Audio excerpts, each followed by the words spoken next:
Hey, mama. So, one thing I am big on is building a sustainable business as a busy mama. A sustainable business will continue to thrive without requiring you to run yourself into the ground. Part of building a sustainable business is by focusing on your brand foundations. And so in today's episode, I chat with Rebekah Meredith about how to build a sustainable brand with brand foundations. Rebekah shares so many great insights into building a brand that lasts and doesn't lead to burnout. All right, mama, let's jump into today's episode. Hey, mama. Welcome to Marketing Without Socials for Moms, the go-to podcast for moms in business who want to stop relying on social media to build their business and build it in a way that fits their current season of life. I'm your host, Andrea Singletary, a wife, mama of two, and visibility strategist for moms. Each week, I'm giving you the inside scoop on how to increase your visibility, leads, and sales through podcasting, email marketing, and collaborations. Ready to truly make social media optional in your business? Grab your chai tea latte and let's dive into today's episode. All right, I'm sitting down to chat with Rebekah Meredith, and we are talking all about building a sustainable brand as a mom and business owner. So Rebekah, welcome to the show. Please tell us about yourself, who you are, what you do, and all about your family. Thank you so much for having me here, Andrea. It's such a pleasure. And my goodness, I'm just so excited. So about me, I am obviously a mom and an mompreneur, and I am a copywriter. I am also copywriter turned marketing mentor because I have had a lot of people ask me to mentor them on their marketing strategy.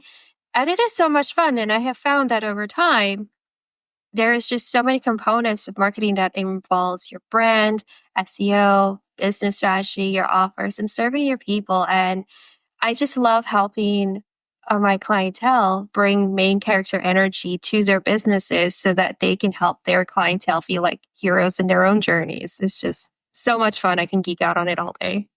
I love that, and I love how you describe that. So let's dig into brand foundation. So, we often hear a lot about like the purpose of building your brand and creating brand awareness, but at least I haven't seen a lot of people talk about, creating these brand foundations. So tell us what a brand foundation is and why it's important. Absolutely. So brand foundations are it depends on who you ask the definition of. So, of course, you're asking me. So, my definition of a brand foundation is going to be like story bricks. I think of foundation pieces as story bricks because you're laying down areas, like think of, an empire that allows people to see exactly what it is that you are creating that attracts the right people. Because if you don't have these things in place, well, you're going to end up scaring people off. Nobody knows what the heck you're doing. It kind of looks like a ghost town from a distance. And in a lot of teaching engagements that I do, I show people a visual of like a running river. And on one side is your ideal person, and the other side is you and your business brand and foundations that you're trying to lay down. And you're creating a bridge to get them from point A to point B. Like the water is infested with alligators. You got to help them over this problem, find a solution, and your bridge and your empire is part of this. And if you don't make it clear that what it is for, who it's for, and to show that it is stable, you're going to scare people off. So a lot of times this all sounds fine and dandy and great, but the how about it is to start with a belief. Why are you doing this to begin with? Why are you starting your business in the first place? And it could be selfish reasons, it could be, I want to make money. I want to stay home with my kids more often. That's perfectly fine. There's nothing wrong with having a selfish reason for your brand foundation. But over time, it needs to develop into something that is bigger than yourself.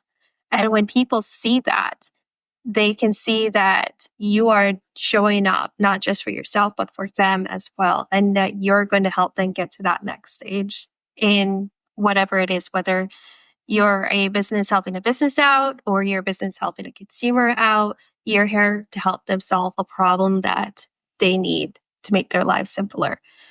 And starting off with that belief that why, and then ending it off with how do you want people to feel when they see you? That's like the foundational pieces of building your brand foundation. So think of a house. You got to lay down the ground. You got to pack it down tight. You got to lay down the support columns underneath the house before you even start building the house. Otherwise, the house is going to collapse. I absolutely love that. And I think this conversation is so important just because a lot has changed in the online space, right? You know, buying habits have changed. Even just the buyer cycle is a lot longer. And so really thinking about these foundational pieces is so important. So, you know, a mom who wants to build her brand foundations, you know, what questions should she be asking herself to really map this out? The number one question I always ask people is, what are your core values? By core values, I mean, what are your non-negotiables? The I am not moving this for a single person kind of values, not even my kids kind of values. Like, what is it that sets you apart and makes you strong? Because for me, one of my core values is fun. And the reason why fun is so important in my life as a non-negotiable core value is because if I'm not enjoying the process, the result is not going to be worth it. And if I'm not showing up as a good mom to my kid, we're not going to have a good time either. Yes, you know, I'm not there to be his best friend all the time. My son, my kid, I'm not there to be his best friend all the time. But parenting should not be dreadful, just like how running a business should not be dreadful. So that's why I say start with your non-negotiables, start with your core values. And fun is an example of one of my non-negotiable core values. I love that. And it's so true. Like if we start with our own core values and, you know, incorporating that into our messaging and different things like that, you know, not only will we feel good, but we will also attract those people who share those similar values and everything. Because I think sometimes we forget that a big part of having a fun or enjoyable business is the people we work with. And so if we're not communicating those values through our content, through our messaging and different things like that, we're going to attract those people who they're going to make our business not fun, essentially. They're going to be headaches. I like to call them those PIA clients. But so it's so important. And like, let's dig into that a little bit more because I like how you brought up how essentially like, if we're not incorporating those core values, it can impact how you show up in different ways. It can impact your mood and different things like that. And so, you know, really answering these questions about our brand foundations, how can that really help us prevent burnout and maintain balance as our business grows? One of the things I always tell my mentees, especially because I've been asked this question several times, and I'm also a mom who has been through burnout time and time again. In fact, I get burnout so bad that I'm medically useless. And by medically useless, I mean like I cannot move for days on end and my body hurts. And it's no good to anybody because of how hard I burn out. And I haven't done it in a year now, which is fantastic, you know, so great on that. So what I've learned from my own burnouts and from mentoring other people is that you want to take it slow. You want to take your time with it. Do not rush through the process. Let it unfold organically. Think of it as a garden. You know, we've heard these, I don't know, a lot of us have heard this metaphor about planting seeds to do outreach and grow our business and have people learn about you because you don't know who's listening. And that's true. And that's great. You got to plant these seeds, water them, and nourish them. But we're planting those seeds for other people to see our garden, to enjoy our garden.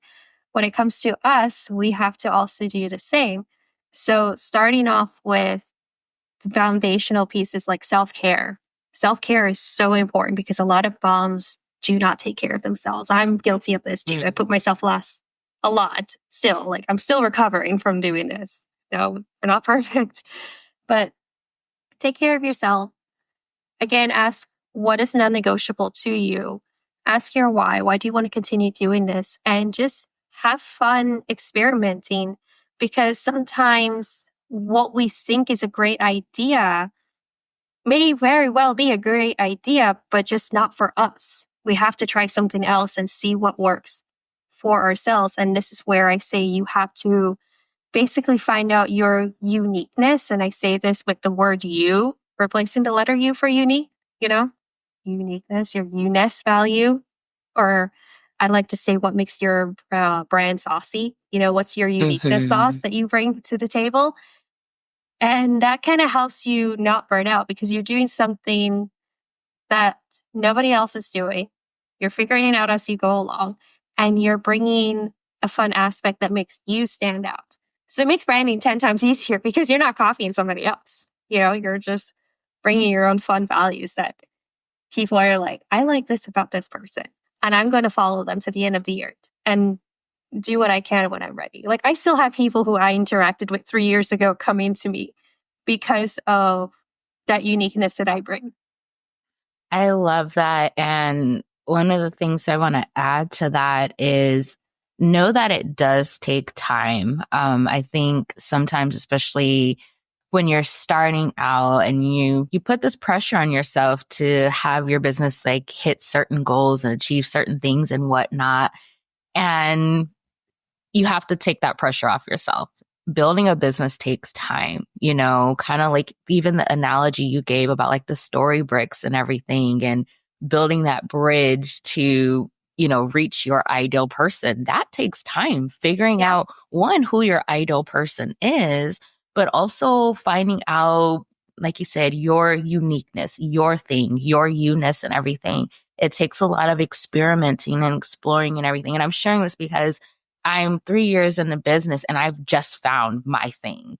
Like, it's taken time and whatnot. And it's taking a lot of trial and error. It's taken trying out different offers, different niches and whatnot. But trust me, once you find it, you will know and it will be so much easier. So know that building a business does take time. Know that figuring out your thing takes time. So don't put that pressure on yourself to try to get it right immediately. Be okay with being in the messy middle and exploring different things and trying different things and whatnot. And I say this more so too as a mom because we do put a lot of pressure on ourselves to perform and achieve and do certain things. And if you're a mom who's running a business, I know you're ambitious. And so you have that added layer too. So don't put that pressure on yourself. Like, you will figure it out. You have to give yourself grace and space though to figure it all out. Mm-hmm. Moms are just built differently. We have a drive behind us that I feel like, as much as you can study it, because I psychology nerd on the side, there's been so many studies on the ambition of a mom's drive and the power that a mom can have, especially when, saving her child or taking care of something that she loves. It's just amazing how there's this potential inside of us that lives in our limbic system that can be untapped whenever it needs to be. And it's just so fascinating how there's a part of our brain called the amygdala that lights up when we are lit up to do the thing that we want to do that drives us. And sometimes we will go until we hurt and we're wondering why we hurt, but that's because it's our nature as moms to do that. And another thing I wanted to add to what you said too is that the beauty about being a mom and a business owner, and when you're looking at your brand, is that our brands evolve over time. They grow with us like our children. Our children, they don't come with instruction manuals. We have to learn who they are every, few weeks, few months, few years. Yeah, it seems like every few days sometimes. Right? Right? My little man just turned 4, and I'm like, he's a totally new child. All of a sudden, I'm like, wait, I just got used to you. Who are you again? So yes. Our businesses do the same. And we have to be patient, just like how we have to be patient with our children who are changing and evolving. We have to be patient with ourselves and our businesses that do the same thing. Yes. A lot of us, our businesses are still in either their infancy, their toddlerhood, they're still running into walls and crying for no reason. And when you look at it with that analogy, it makes it easier to slow down and take the breaks that we need and reassess things that may or may not be working for us. Yes. And I love that analogy. It makes me think of one of my clients. She posted on Instagram how she was talking to one of her clients, and her clients was just like being really hard on her business and how things were going in her business. And my client told her client, you show your kids a lot of grace as a parent. Why don't you show yourself a lot of grace as a business owner? Like, why don't you extend that same grace within your business? And it's so true. Like, just like we're patient with our kids. We show our kids grace, when they make mistakes and different things like that. That has to apply to your business too. You have to leave that room for mistakes and know that you will figure it out. It'll be okay. It's not the end of the world and whatnot. Exactly. It takes time. And if you're a mom who gets the occasional bout of, I just want to burn it all to the ground, So just know that normal. it's normal. It's normal. Take a breath, take a break, do something for you that you love. Maybe take a day or two off if you can and come back to it. I know we can't do that as moms. It's just almost impossible. But Yeah. from our business, it's, we can do that every so often. Yes. It's necessary. Yes. I have an episode about wanting to burn your business to the ground. So I'll link that in the show notes because it happens. For me, it happens once a month, usually when it's that time of month. So it's normal. Oh, yeah. Our cycles too. Our cycles play such a huge role in everything. My husband jokes all the time about how he has my cycles down to a science for him. So he knows like what advice to give me based on the week. I love that. That is so awesome. He's so in tune with you. Oh, yeah. Everybody needs somebody like that, whether it's a significant other, a best friend. Like I even have female friends where we're not even in the same state and we're linked up because we talk so much. Yes. And we were each other's backbones during those hard times. That's awesome. Okay. So what are some common mistakes that you see business owners make, like when it comes to building their brand foundations? A lot of them dive in for the wrong reasons. For one, like I said earlier, if you wanted to build your business for making money, that's fine, but don't let that be your reason forever. It's a reason to get started. It's not a reason to keep going. A lot of other people I have seen personally working with them, or either as a mentor, a copywriter, or something else, maybe people I've talked to in passing, I've seen that for one, they do too much, like, yes. And yes, we have to wear a lot of hats. And I don't mean wearing all hats because a lot of us are solopreneurs. It's totally understandable. What I mean by that is they offer too much in the sense that they're giving away the cow and they're not helping their client build a farm. And I'm going to use myself as an example because I've done this before, so please learn from my mistakes. So in the infancy of my copywriting career, I was everybody's copywriter. I was their marketing strategist. I would help them build a website if they wanted to do design and stuff. I did so much. And I know so many people can relate to this. Yes. And I had this tendency because one, I'm a recovering people pleaser. And two, I was a VA who offered everything because I didn't know what the heck I wanted to do back in the early days of starting my business. So it just kind of carried on. And because I offered so much for so little, or some people do the opposite, they offer so little for so much, you lose people's value and trust, and you're essentially burning that bridge that you were trying to make to get people from, the riverbank over to your side into your empire. That's one of the things. And that also leads to burnout too, because you're wondering, like, why am I doing so much and I'm not getting anywhere? It's one of the other things. The other thing is that building a business is very much so a mindset game.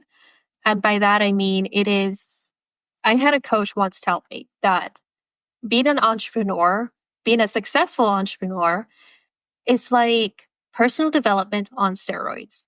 because it's like everything's on fire. You have no idea why. You have to figure it out. You have to do a lot of internal healing, external healing. You learn things about yourself that you had no idea, came up before. You essentially become a new person while still keeping the essence of yourself.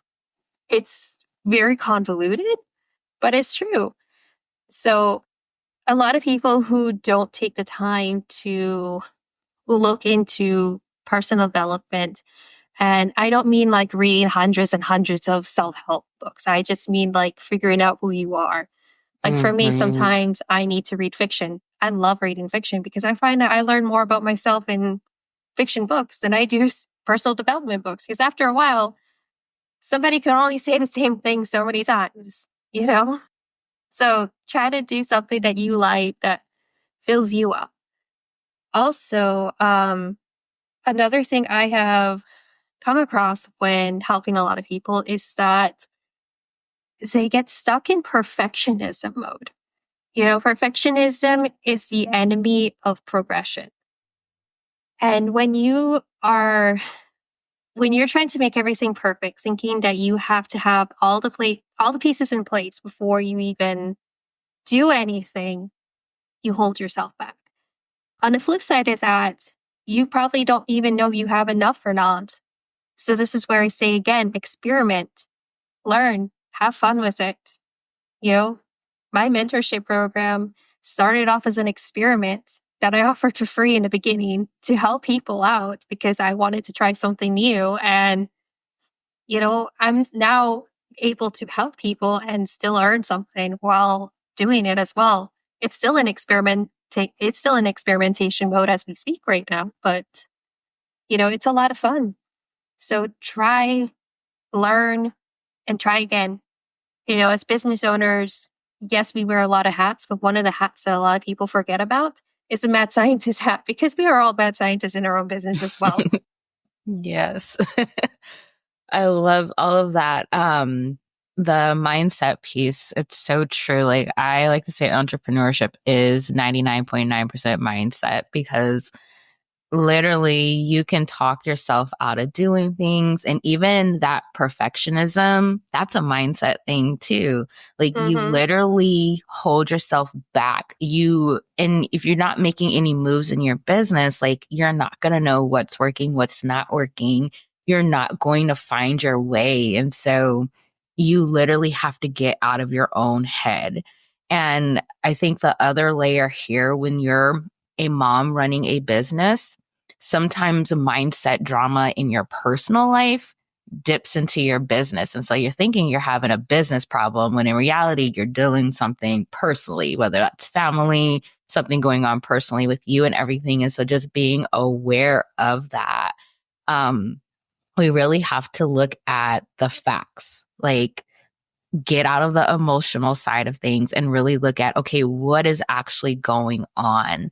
Like really looking at your business. Okay, is my business doing bad, or do I just need to go take a nap or something like that?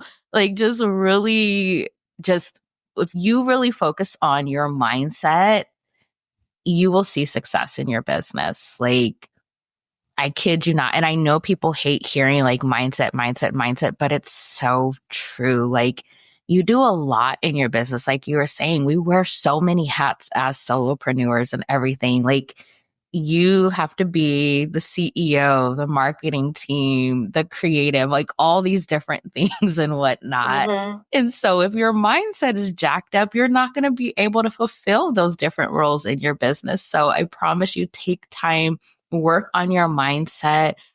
Anytime those negative thoughts come, reframe it. Don't just let those negative thoughts linger and everything, because that's going to hold you back so much in your business. And then I love how you share that you love to read like fiction books and everything. Like that is me. Like I am reading. And it really does help with the creativity piece. Like I know people may think like, oh, I should be reading more like business books and personal development. No, go read a fictional book. Go read something for fun. I promise you it'll get those creative juices flowing. It really does. Like, okay, so this year alone, I've read like maybe 10 business development books. And of all the 10 I have read, the one thing I remember is you need to master a skill in your business before you're ready to delegate it out. That's the only thing I remember from all the books that I have read. The personal development books, like I know all the, you need to meditate, you need to work out. There's a science behind it. I get it.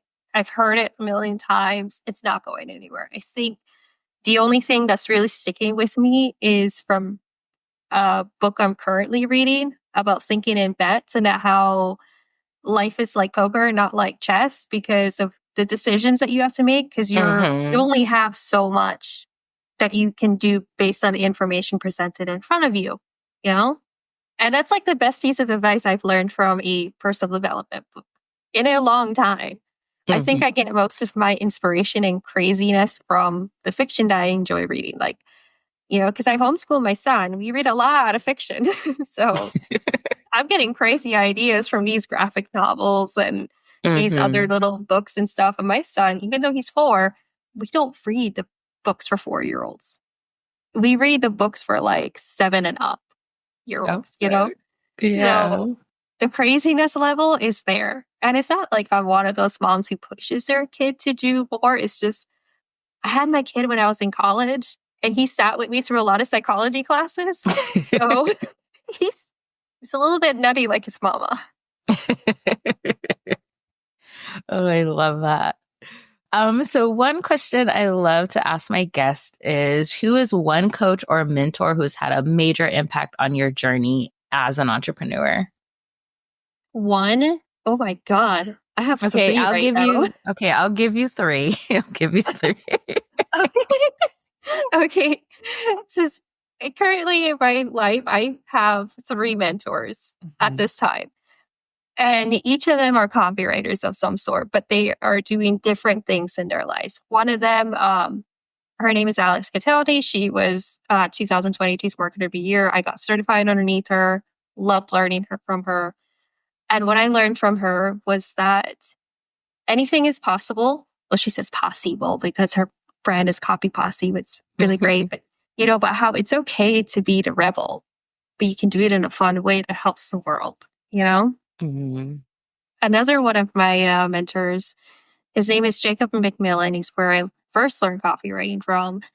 And one of the best things I've learned from him is about tuning into the thing that lights you up. Because I am the type of person who, for the longest time, I would get burnt out with my offers because I would get bored with them. And after talking to him, he's like, well, you need to find something that lights you up. And we had a one-to-one conversation. And he just had me introduce myself. And I just went off on psychology and storytelling. And he's like, and that's your thing. Go with it. And I'm like, oh, okay. Yeah, that makes perfect sense. It's like the most obvious thing right in front of you is sometimes not like the most non-logical thing, even though it's staring you right in the face with blinking lights. Like sometimes you need somebody else to like shift your focus. Yes. And another one of my mentors, his name is Ed Ray, another copywriter, works well. He's actually younger than me, which is ironic because I like his point of view as a younger mentor. And he taught me about the value of treating people like a human. Like we all know this, you treat people as you want to be treated, especially with the AI boom and everything like that. People crave human connections, but seeing it in action from his point of view, where you take the time to put yourself in that person's shoes, not really walk a mile in their shoes, but just say, hey, yeah, I know that sucks. And you take the time to understand them, cry with them, not make your life revolve around them, but just say, I see you, I feel you, I hear you, and I want to help you, and taking it to another level to really prioritize that empathetic emotional connection really helps, Like I know essentially marketing, that's what you do. You connect with people on an emotional level and empathy level, but I hate to say it, but the old way of marketing is kind of coming to a close. There's a new way of marketing because a lot of people with access to the internet, access to so much technology, they're familiar with all the old school ways. You have to be more authentic. And I don't mean authentic as a buzzword. Please don't use it as a buzzword. I have a lot of feelings about that. So please don't do it. But be yourself. Don't be afraid to show who you are. And that's also another thing I learned from it. Don't be afraid to show who you are and let that talent shine because we all have it in us. I love that. Such great mentors and such great nuggets that you shared from each of them. Thank you. You're welcome. So tell us about the resource you have for the listeners. So your 5 go-to storytelling formulas with mistakes to avoid. Tell us what it is and why we should download it. Okay, so 5 storytelling formulas. As you know, I'm obsessed with storytelling and psychology, right? I experiment with storytelling a lot in copywriting. And I have had so many of my clients tell me, please do not use the traditional methods out there. Like, I hate them. They're icky. They feel like they're putting salt in the wounds. And I'm like, okay, I got you. So I experimented. 2 of them are ones that I came up with on my own. One of them is because I'm a Lord of the Rings fan and nerd. And if you download the formula, you'll know exactly which one I'm talking about. You know? But the other one is one that I've created and used the most, which is called Saucy. And it's about energizing your people to take the next action. You give them the call to action, you give them the value that they need, but you're also giving them what they crave so that they come back for more. And I love it. My mentees love it. They've been using it. They've had great progress with it. Some of them have closed clients using that formula. It's all spelled out how to use it in the guide. There's also 10 mistakes to avoid that I've seen a lot of my clients make because I do copy audits here and there. And it's like, okay, well, here are some quick mistakes to avoid so that you don't really get caught up in the sounding like an AI bandwagon. Because there's so many people who do that. And I have nothing against ChatGPT and all the other ones out there. Don't get me wrong. They're great tools. Just make sure to put your flair on it. And there's also some free tools on there about things to help you out with your writing, like an emotion wheel. Like if you love Inside Out and the emotions and the complexity of emotions, there's an emotion wheel that you can get access to in there.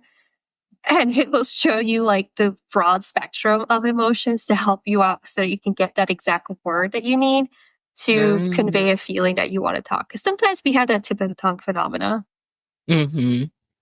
That's awesome. You guys definitely go and download it. And if you're not on Rebekah's email list, get on her email list. She has such good emails and she does lots of storytelling, but it's so engaging.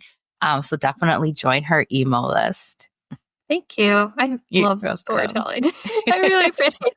Thank you. No problem. Okay, well, tell listeners where they can connect with you and learn more about working with you. So my website is peculiarwriter.com. Peculiar because I love celebrating all things eccentric. Okay, so your weirdness is welcomed with me. I am on Instagram at The Peculiar Writer. I'm on Facebook, although you are more than welcome to find me on my personal Facebook, which is Bequita.lin.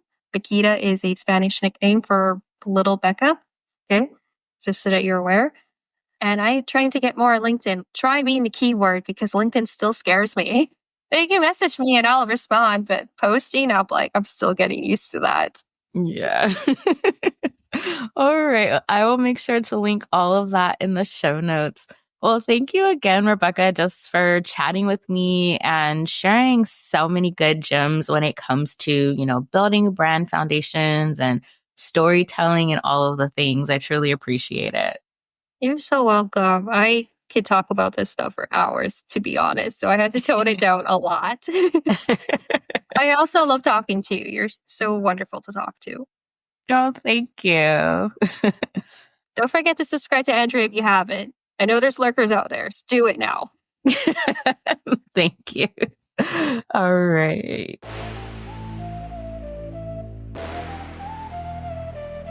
Hey, Mama. Thank you so much for taking time out of your busy day to hang with me. I would love to keep the conversation going. So head to mamaturnmompreneur.com/marketing without socials to join my email community. I share even more tips and strategies for building a business that doesn't rely on social media and one that fits your current season of life, as well as more behind the scenes of mom and business life. All right, mama, that's it for today, but I'll catch up with you again next week.